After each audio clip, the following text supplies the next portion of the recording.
법세련 나나 씨. 얘네들 그 면상을 한번 보고 싶다. 법치주의 바로 세우기 행동연대. 얘네들이 길 원옥 할머니 보조금 횡령 의혹을 밝혀달라고 대검에 수사 의뢰를 했습니다. 유언장도 강요에 작성될 가능성이 있다는 곽상도식의 막 저지르는 이 의혹 제기까지 했어요. 여기에 정 의원이 이제 여러 가지 그 본인들의 입장이랄까 내용을 이야기를 했거든요. 윤미향 의원 관련한 이야기가 오랜만에 나오네요. 우리 방송에서. 사실 좀 잠잠해지나 했다. 끝없는 억으로. 자, 그 이야기 전문가이신 우리. 네, 제가 그 정리를 했거든요. 네. 그러니까 그 내용을 다 보면 내용을 합쳐보면 길할머니는 치매가 아니에요. 치매가 있었으면은 그리고 이 양아들이라는 사람이 5월달에 양자가 됐어요. 그러니까 언론에서는 양아들이란 말하고 며느리란 말도 안 했잖아요. 지금까지 5월달에 있으면은 치매가 있었으면은 치매 있는 사람한테 그 양자 그 뭐냐 도장 갔으면 어떻게 되는 거죠? 잠깐만요. 2020년 5월이요? 예, 저번 달에 지난달에? 지난달.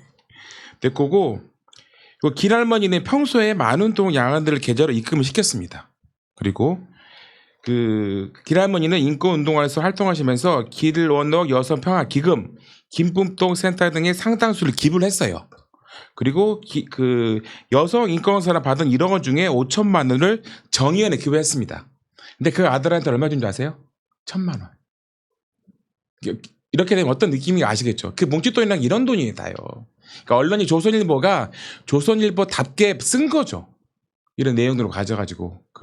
그 지금 이 엊그저께인가 길할머니를 다시 그러니까 그 양자의 집으로 데려간 거예요.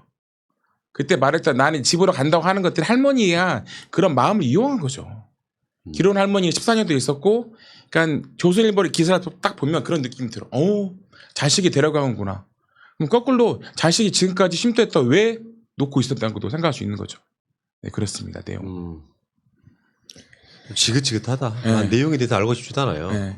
이게 다시 말씀드리지만 이 시민단체라고 하는 게 지금 법세련도 시민단체라고 했죠.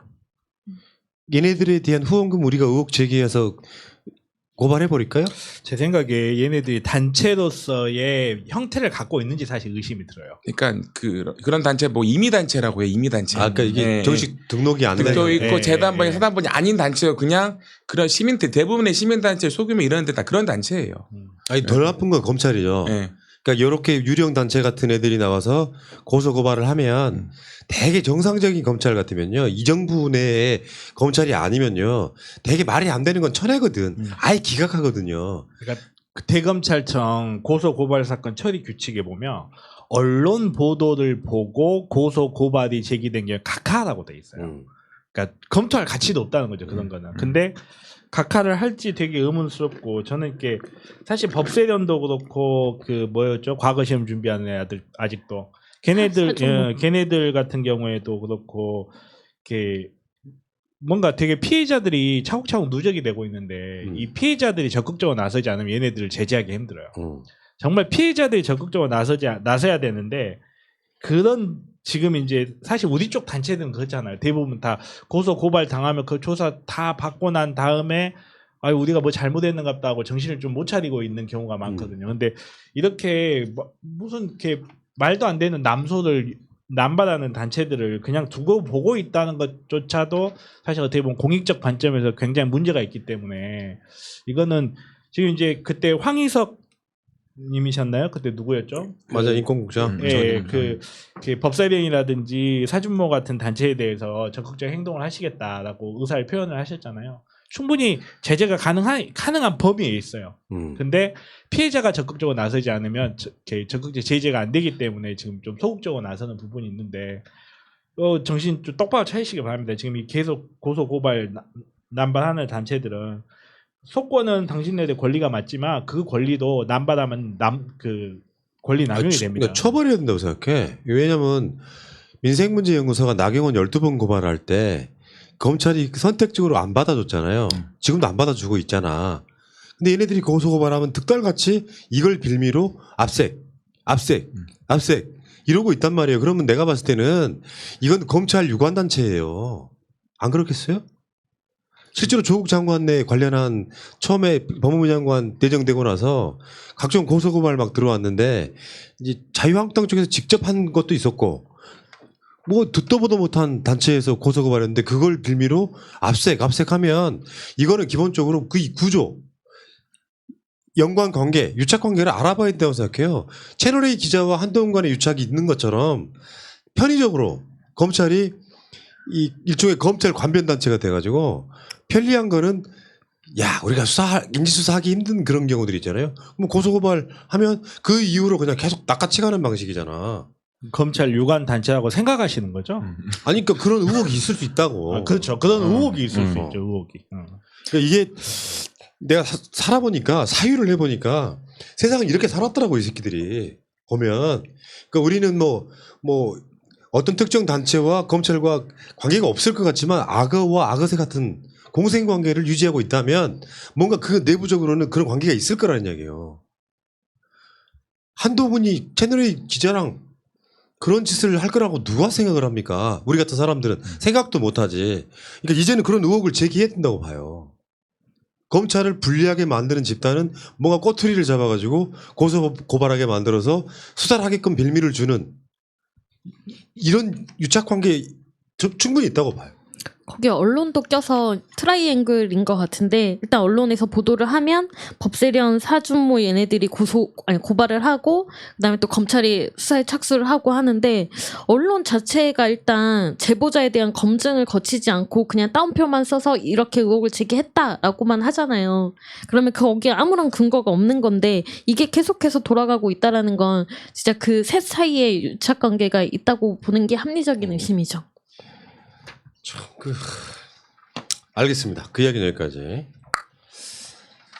자, 조국 장관은 오늘 또 법정에 출석했습니다. 오늘 김태우가 나오기로 돼 있었는데 연기됐어요. 그거는 어떤 이유 때문에. 오늘 조국 장관의 법정 출석 입장문입니다. 현행 대통령 비서실 특별감찰반은 과거 이른바 사칙동 팀의 권한남용을 근절하기 위하여 만들어졌습니다. 대통령 비서실 직제 제7조는 첫째, 감찰 대상자를 엄격히 제한하고 있고 둘째, 감찰 업무를 비강제적으로 첩보 수집을 하고 사실 확인하는 것에 한정하고 있습니다. 그런데 이러한 원칙을 어긴 사람이 오늘 증인으로 소환된 김태우 전 검찰 수사관입니다. 김 전 수사관은 청와대 내부 감찰을 통하여 비위가 발견되어 징계 및 수사 의뢰되었고 대검에 해임되었으며 대검에서 해임되었으며 기소까지 이루어졌습니다. 바로 이 사람이 작년 1월 저를 유재수 감찰 사건으로 고발하였습니다. 그리고 지난 총선에서는 통합당 후보로 출마하기까지 하였습니다. 김태우 씨의 고발을 기화로 검찰은 저에 대한 수사를 진행하다가 작년 하반기 전격적으로 수사를 확대하였습니다. 그 이유가 무엇이었는지는 미루어 짐작하실 것입니다. 이하 생략하고요. 이 사건은 조국 장관을 치기 위한 방편으로 상장 입시비리 사모펀드를 갖고 사실상 크게 털 게 없으니까 김태우가 작년 1월 달에 이 고발했던 것을 캐비넷에 묵혀두고 있다가 8개월 만에 다시 꺼낸 사건이 지금 조국 장관이 법정으로 들락거리게 만든 사건이에요. 저는 약간 걱정이 됐던 게 이거 보고 또 법세련이나 사준모에서 고소 고발을 하지 않을까. 김태우 명예를 훼손했다고. 좀 그런 걱정이 좀 들었고 정말 이렇게 저는 지금 검찰이 어마어마한 실수를 했다고 생각합니다.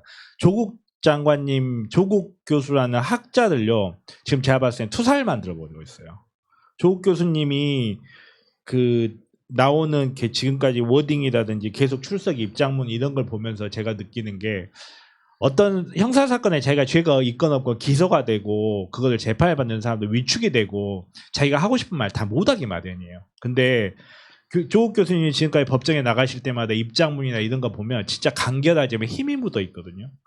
저는 진짜 한 명의 투사를 만들어버리고 그러니까. 예, 정말 강한 정치인 하나 지금 키워버리고 있다는 생각이 정말 강하게 됩니다. 그러니까 본인이 뼈저리게 느끼신 것 같아. 네. 뭐냐면 이렇게 내가 해야만 뉴스가 되고 국민들이 이해할 것 같아서 직접 싸우는 거예요.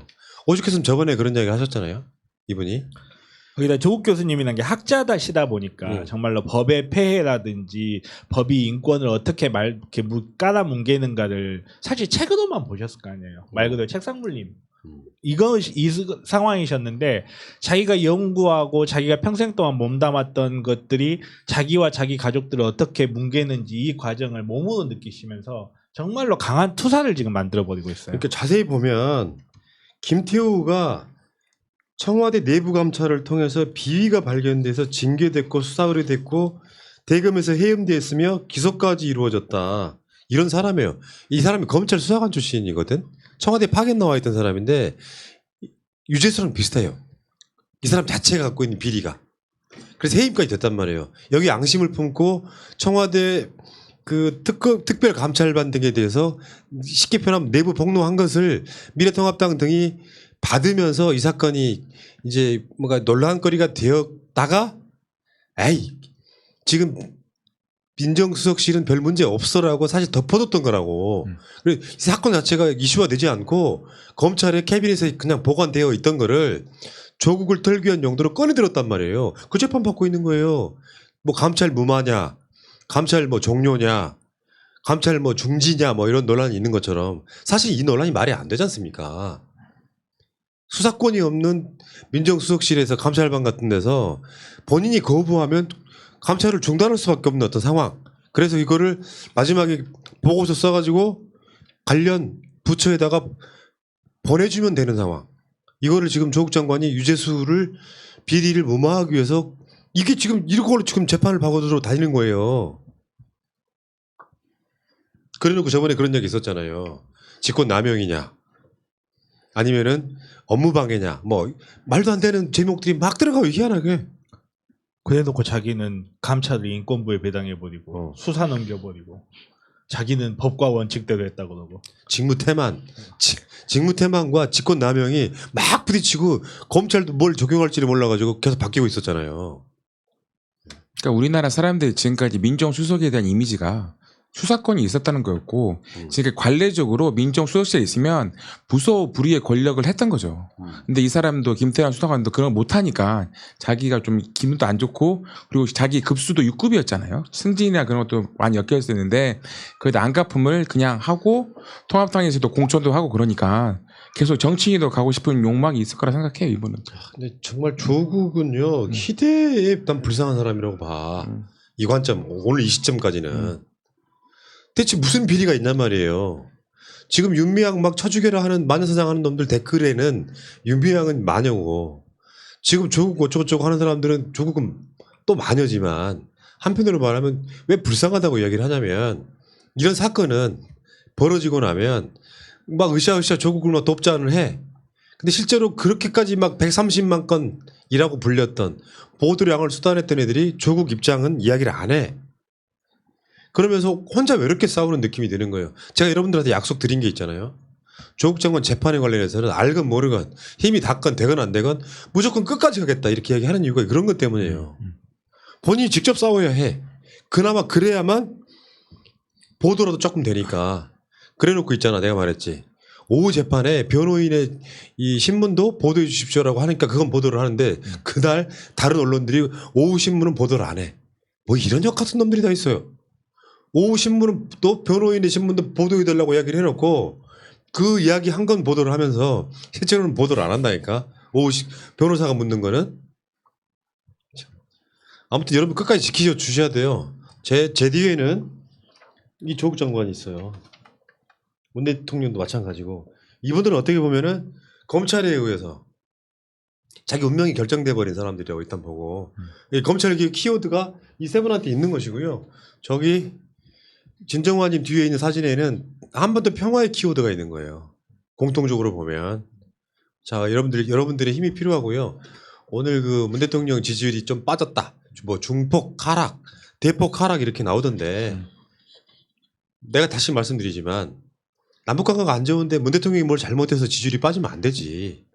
대한민국 국민들이 있잖아요. 남북 평화를 원하면 문 대통령 더 지지해야죠. 근데 지지율 빠졌다고 나와. 그게 무슨 지지율이에요. 그게 무슨 진정성 있는 지지야. 좋을 때만 지지하면. 문 대통령이 뭘 잘못해가지고 지금 그 상황이 된 거냐고 말이에요. 저는 그런 얘기를 드리고 싶은 혹시 잊고 계실까봐 제가 한마디 좀 강조를 하자면 저기 계신 세 분 중에 김대중 대통령님 그때 당시 내란 선동이었나요? 사형 선고 받으셨었죠. 그때 당시 수사 기소한 것도 검찰입니다. 그거 잊으시면 안 됩니다. 자, 알겠습니다. 그 이야기도 여기까지.